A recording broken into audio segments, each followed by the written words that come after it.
പുതുവത്സരത്തെ ഏറ്റവും ആദ്യം വരവേറ്റത് നേരത്തെ പറഞ്ഞതുപോലെ കിരിബാത്തി ദ്വീപാണ്. പസഫിക് ദ്വീപ സമൂഹങ്ങളിലുള്ള കിരിബാത്തി ദ്വീപാണ്. ഇന്ത്യ പുതുവത്സരം ആഘോഷിക്കുന്നതിന്റെ ഒരു 8.5 മണിക്കൂർ മുൻപ് തന്നെ കിരിബാത്തിയിൽ പുതുവത്സരമെത്തി. ഗ്രീൻവിച്ച് സമയത്തേക്കാൾ 14 മണിക്കൂർ മുന്നിലായിരുന്നു ഇത്. പിന്നെ കിരിബാത്തിക്ക് ശേഷം ന്യൂസിലാൻഡ്, ടോങ്ക തുടങ്ങിയ പസഫിക് ദ്വീപുകളാണ് പിന്നീട് വന്നത്.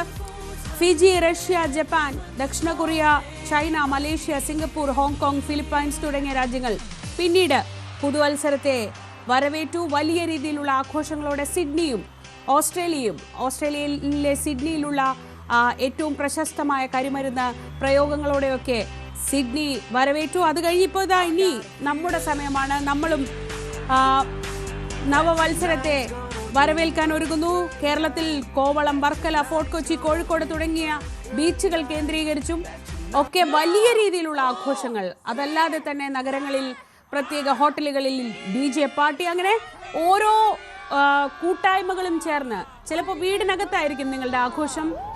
അങ്ങനെ 2025 നമുക്ക് തന്ന നല്ലത് മാത്രം എടുത്തുകൊണ്ട് 2025-ലുണ്ടായ എല്ലാ മോശം അനുഭവങ്ങളെയും മറന്ന് 2026-നെ ഹൃദയപൂർവ്വം സ്നേഹത്തോടെ പ്രതീക്ഷയോടെ വരവേൽക്കാൻ ഒരുങ്ങുമ്പോൾ നമുക്ക് വിവിധ സ്ഥലങ്ങളിൽ നിന്നുള്ള കാഴ്ചകളിലേക്ക് പോകാം. ആദ്യം അജയ് സുധാബിജു നമ്മളോടൊപ്പം ഉണ്ട്. അജയ്, ഇനി വളരെ കുറഞ്ഞ സമയം, 21 മിനിറ്റ് മാത്രം കഴിയുമ്പോൾ നമ്മൾ 2026-ലേക്ക് കടക്കുകയാണ്.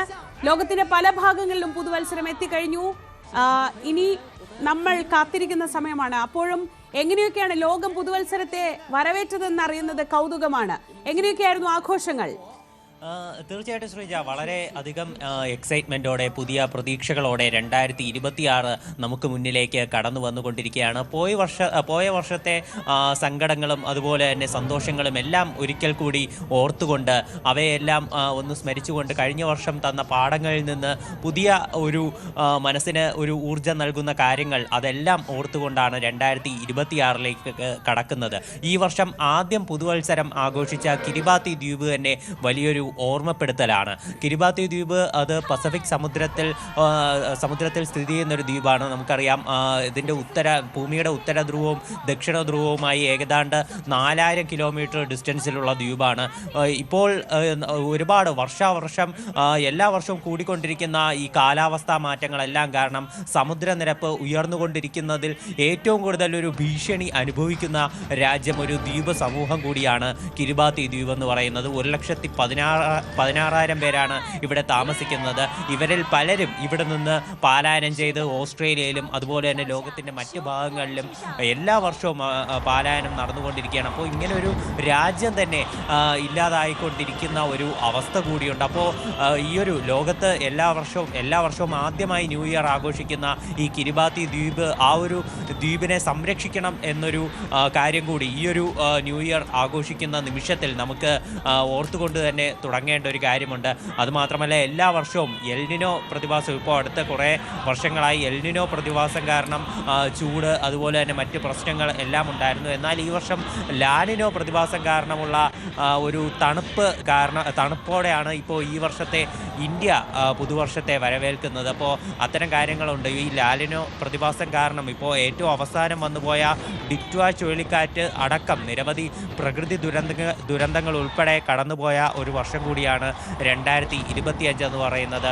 രാഷ്ട്രീയമായി തന്നെ ലോക ഭൂപടത്തിൽ നിരവധി മാറ്റങ്ങൾ 2025 സമ്മാനിച്ചിരുന്നു. അതിലേറ്റവും പ്രധാനപ്പെട്ടത് ഈ വർഷം 2025-ൻ്റെ തുടക്കത്തിൽ ഡൊണാൾഡ് ട്രംപ് അമേരിക്കയിൽ വീണ്ടും അധികാരത്തിൽ വന്നതാണ്. അതിനുശേഷം ലോകക്രമത്തിൽ തന്നെ നിരവധി മാറ്റങ്ങൾ വന്നിരുന്നു.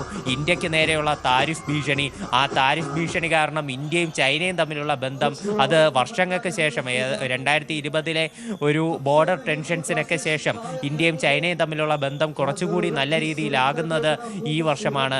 അതുപോലെ തന്നെ ട്രംപ് വന്നതിന് ശേഷമുള്ള നിരവധി സംഭവങ്ങൾ, താരിഫ് യുദ്ധം, അതുപോലെ തന്നെ ഇപ്പോൾ നിരവധി ഒരു വ്യാപാര ബന്ധത്തിലുള്ള മറ്റ് മാറ്റങ്ങൾ, ലോകത്തിലുള്ള വിലക്രമത്തിൽ അതുപോലെ തന്നെ കച്ചവട കാര്യങ്ങളിലെല്ലാം സംഭവിച്ചിട്ടുള്ള ഒരു വ്യതിചലനങ്ങൾ അതെല്ലാം നമ്മൾ കണ്ടതാണ്. ഇന്ത്യക്കാരെ സംബന്ധിച്ചിടത്തോളം ഈ വർഷം തുടങ്ങിയപ്പോൾ തന്നെ നമ്മൾ വരവേറ്റത് മഹാകുംഭമേളയാണ്. അപ്പോൾ ആ ഒരു സന്തോഷങ്ങൾ, മഹാകുംഭമേളയുടെ വിശേഷങ്ങളെല്ലാം ഈ വർഷം തുടക്കത്തിൽ അത് വളരെ വലിയൊരു ലോക ശ്രദ്ധ തന്നെ ആകർഷിച്ച വലിയൊരു സംഭവമായിരുന്നു ഇന്ത്യയിൽ നടന്നത്. തെരഞ്ഞെടുപ്പിൽ നമ്മൾ നേരത്തെ ട്രംപ് വന്നത് പറഞ്ഞു. ഈ വർഷം ആദ്യം നടന്ന ഇന്ത്യയുടെ ഒരു വലിയ നമ്മൾ ഏറ്റവും കൂടുതൽ ശ്രദ്ധിച്ചൊരു തെരഞ്ഞെടുപ്പായിരുന്നു ഡൽഹി തെരഞ്ഞെടുപ്പ്. അപ്പോൾ ഒരു വർഷങ്ങളായി നീണ്ട ഈ അരവിന്ദ് കെജ്രിവാളിൻ്റെ ഈ ആം ആദ്മി പാർട്ടിയുടെ ഭരണം അത് മാറ്റിക്കൊണ്ട് അവരെ പിന്തള്ളിക്കൊണ്ട് BJP അധികാരത്തിൽ കയറിയ ഒരു നിർണായകമായിട്ടുള്ള രാഷ്ട്രീയ മാറ്റം അത് ഇന്ത്യയിലും സംഭവിച്ചു. അതിനുശേഷം ഭാരതീയരെ സംബന്ധിച്ച് ഏറ്റവും കൂടുതൽ വിഷമിപ്പിച്ച ഒരു കാര്യമായിരുന്നു ഇപ്പോൾ ഈ വർഷം ഏപ്രിൽ ആ സമയത്തുണ്ടായ പഹൽഗാം ഭീകരാക്രമണം.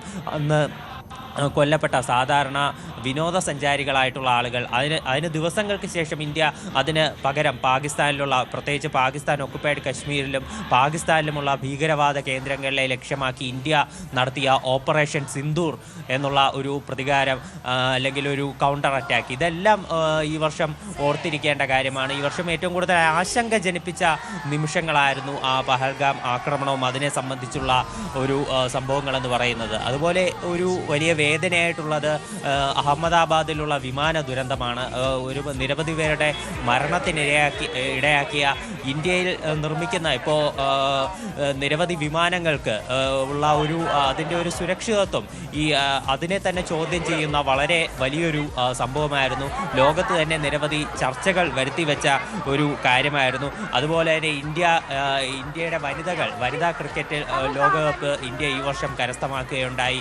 അപ്പോൾ അതിൻ്റെ സന്തോഷങ്ങൾ നിരവധി വർഷം, ഇപ്പോൾ മുൻ വർഷങ്ങളിലൊക്കെ ഇതിൻ്റെ തുമ്പത്ത് വരെ എത്തിയിട്ടും ഇന്ത്യൻ വനിതകൾക്ക് ഈ ലോകകപ്പ് നേടാൻ കഴിയാതെ പോയിരുന്നു. ഈ വർഷത്തെ വലിയ ലോകകപ്പ് നേട്ടം അതെല്ലാം ഒരു വലിയ സംഭവമായിരുന്നു. ഇപ്പോൾ അവസാനത്തോടെ ഈ വർഷം ഏതാണ്ട് അവസാനത്തോടെ നടന്ന ഡൽഹി ചെങ്കോട്ടയിൽ സംഭവിച്ചിട്ടുള്ള ഈ കാർ ബ്ലാസ്റ്റ് അതെല്ലാം നമുക്ക് ഈ വർഷം ഒരു വേദന സമ്മാനിച്ച കാര്യങ്ങൾ തന്നെയാണ്. കേരളത്തെ സംബന്ധിച്ചും വളരെ നിർണായകമായിട്ടുള്ള ഇപ്പോൾ ഒരു തദ്ദേശ തെരഞ്ഞെടുപ്പ് കഴിഞ്ഞു. ഇനി അടുത്ത വർഷം 2026 നമ്മൾ മാധ്യമങ്ങളടക്കം ഏറ്റവും കൂടുതൽ ഉറ്റുനോക്കുന്ന ഒരു കാര്യമാണ് നിയമസഭാ തെരഞ്ഞെടുപ്പ് എന്ന് പറയുന്നത്. അതിന് മുന്നോടിയായിട്ട് അതിൻ്റെ സെമി ഫൈനൽ എന്നോണം ഈ വർഷം നടന്ന തദ്ദേശ തെരഞ്ഞെടുപ്പ് അതിൽ നമ്മുടെ കേരളത്തിലുള്ള രാഷ്ട്രീയ ഭൂപടത്തിൽ ഉണ്ടായിട്ടുള്ള കഴിഞ്ഞ കുറച്ചു കാലമായി കേരളത്തിൽ നിലനിന്നിരുന്ന LDF തരംഗത്തിൽ നിന്നുള്ള ഒരു മാറ്റം, ആ രാഷ്ട്രീയ ഭൂപടത്തിലുള്ള ഒരു മാറ്റം, അത്തരത്തിൽ രാഷ്ട്രീയപരമായി ലോകത്ത് ഇപ്പോൾ അമേരിക്കയിൽ നിന്ന് തുടങ്ങി കേരളത്തിൽ വരെയുള്ള ഇത്തരം സംഭവങ്ങൾ, പിന്നെ എൻ്റർടൈൻമെൻറ്റ് രംഗത്ത് നോക്കുകയാണെങ്കിൽ നിരവധി സർപ്രൈസ് ഹിറ്റുകൾ സമ്മാനിച്ച ഒരു വർഷം കൂടിയായിരുന്നു ഇത്. ഈ വർഷം മലയാളികൾ ഏറ്റവും കൂടുതൽ പ്രതീക്ഷയോടെ കാത്തിരുന്നത് ഇപ്പോൾ ലൂസിഫറിൻ്റെ 2ാം ഭാഗമായിട്ടുള്ള എമ്പുരാൻ അതായിരുന്നു, അതിൻ്റെ വിജയത്തിനായിരുന്നു. എന്നാൽ എമ്പുരാനേക്കാൾ വലിയ വിജയം നേടിയ ചിത്രങ്ങളായി ഈ വർഷം മലയാളത്തിൽ ലോകയും അതുപോലെ തന്നെ തുടരും ആ ചിത്രങ്ങളൊക്കെ മാറി. അതുപോലെ തന്നെ ഹിന്ദിയിൽ ഒരു പ്രതീക്ഷയുമില്ലാതെ വന്ന് ഇപ്പോഴും തിയേറ്ററിൽ വിജയകരമായി പ്രദർശനം തുടരുകയാണ് ദുരന്തർ എന്ന് പറയുന്ന ചിത്രം. 1000 കോടിയും കടന്ന് അതിൻ്റെ പ്രദർശനം